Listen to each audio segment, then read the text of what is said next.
Welcome to Mind Gaming 2 Go. Today, we will explore a bit about ourselves with the quiz, when is a door not a door? Relax your mind and let's start the test. Tips for playing. Say the first thing that pops into your head. There are no right or wrong answers, so just relax and say whatever springs to mind. Okay. Let's go. When is a door not a door? It isn't every day that you have the time to take a leisurely stroll around the neighborhood, a stroll without purpose or destination, a chance to stretch the legs, let the mind wander, and get reacquainted with some old familiar sights. On your way, perhaps you'd stop in at a cozy coffee shop, explore the paths of a favorite park, or take the opportunity to do some window shopping. Then there are those days when it's enough just to let your feet decide your course. Picture yourself on a stroll through town. The day is beautiful and you're half lost in a daydream. You turn onto a street that you've never been down before, and as you walk you pass a beautiful house set somewhat back from the street. Pausing a moment to admire this lovely home, you notice the door is half open. Why is the door ajar? 1. The house is being burglarized. 2. The owner forgot to close it. 3. The owner is inside, sweeping out the entranceway. You have 30 seconds to comment your answer below.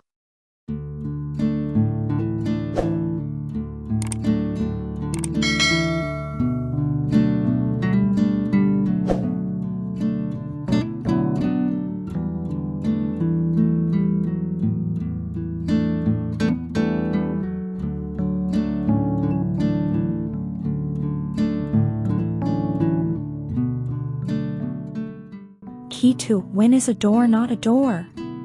Doors have a twofold significance. They may be passageways, but they can be barriers as well.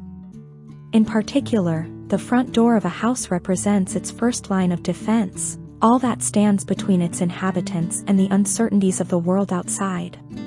By imagining as open a door that should normally be closed, you envision a scenario of vulnerability and exposure.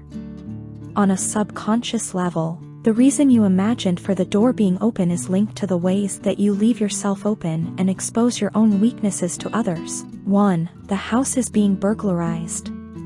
You instantly assume the worst in any situation, and this trait is nowhere more evident than when things actually do go wrong. You never get flustered in a crisis, but only because you're much too busy panicking.